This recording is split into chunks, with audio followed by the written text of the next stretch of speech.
The March girls start spending time at the Lawrence's house. Meg loves to walk in the greenhouse there, and Amy loves to look at the artwork. Beth loves Mr. Lawrence's piano, but she is still afraid of him. She will not venture far inside the house. Mr. Lawrence learns of Beth's fears and comes over to the March's house one night, talking about how no one plays the piano and how no one is around the house during the day. With that assurance, Beth decides to venture into the house during the day and play the piano. Unbeknownst to her, Mr. Lawrence sometimes leaves his door open to hear her play. Beth reminds him of his beloved granddaughter who passed away. After a while, Beth makes Mr. Lawrence a pair of slippers to show her gratitude. In return, he sends her the little piano that his granddaughter owned, which thrills Beth. Joe tells Beth that she should go thank him, thinking that her shy sister would never be so bold. To everyone's surprise, Beth marches over to Mr. Lawrence's house and kisses his cheek. The two have solidified a friendship. At Amy's school, the girls trade pickled limes, a fashionable treat at that time. Amy is worried because she has been given many limes but doesn't have the money to buy limes for her friends in return. Taking pity on her little sister, Meg gives Amy money to buy some limes. Amy tells her enemy, a girl named Miss Snow, that she will not get any limes. In revenge, Miss Snow tells the teacher, who has forbidden limes in class, of Amy's hoard. The teacher makes Amy throw the limes out the window, strikes her on the palm, and makes her stand at the front of the classroom until recess.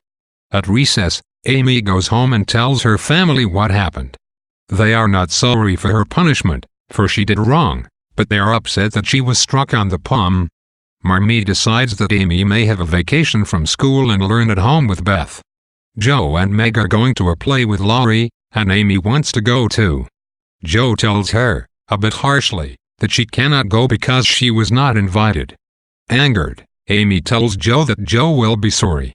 During the play, Joe feels some remorse for her bad treatment of her little sister. When the older girls arrive home, Amy gives Joe the cold shoulder. The next day, Joe finds her manuscript missing, and discovers that Amy has burned it. Joe says she will never forgive Amy, because that book was her pride and joy. Amy apologizes, and Marmee warns Joe not to let the sun go down upon her anger, but Joe is not ready to forgive Amy. The next afternoon, Joe and Laurie go skating, and Amy tries to follow. Laurie warns Joe that the ice is thin in the middle, but Joe does not pass on the message to Amy. Amy falls through the ice, and Joe hesitates for a moment, paralyzed with fear. Finally, Laurie comes to Amy's rescue. At home, Joe confesses to Marmee that her anger overwhelms her. Marmee admits that she too struggles with controlling a quick temper. Joe is amazed and bolstered by this revelation, for she has always seen Marmee as a perfectly calm person. Amy and Joe end their quarrel and make up. Meg has plans to stay with Annie Moffat, a wealthy friend. She packs all of her nicest clothes, but wishes she had more splendid attire. The Moffats are very fashionable.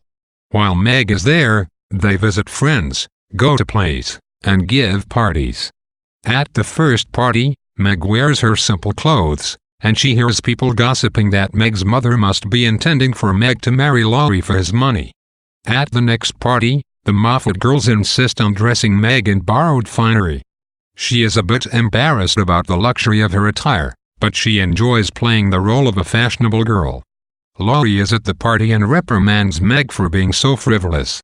His criticism makes Meg regret letting her friends dress her. When Meg gets home, she tells Marmee and Joe how she dressed up and overheard gossip about herself and Laurie. Marmee tells them that she has no such plans for Meg. She says that she hopes only that the girls are happy in youth and in marriage, and that they are good.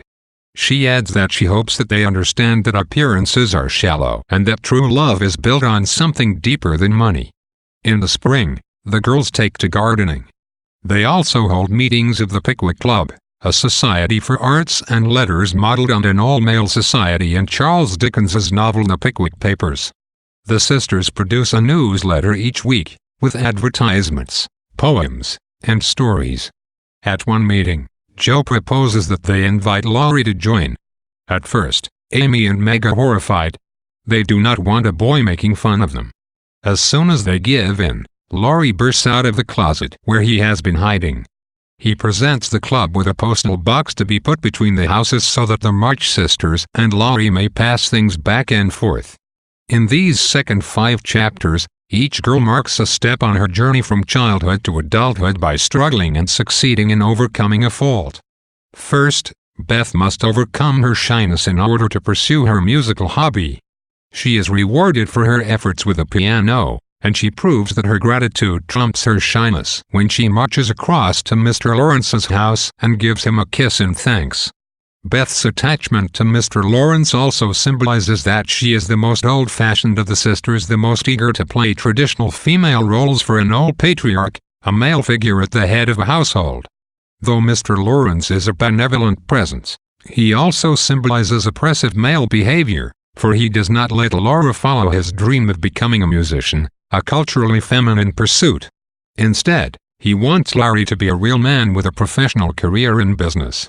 His earlier rewarding of the March's selflessness on Christmas with a feast reinforces the gender stereotype of the perpetually giving, selfless woman who is taken care of by a man.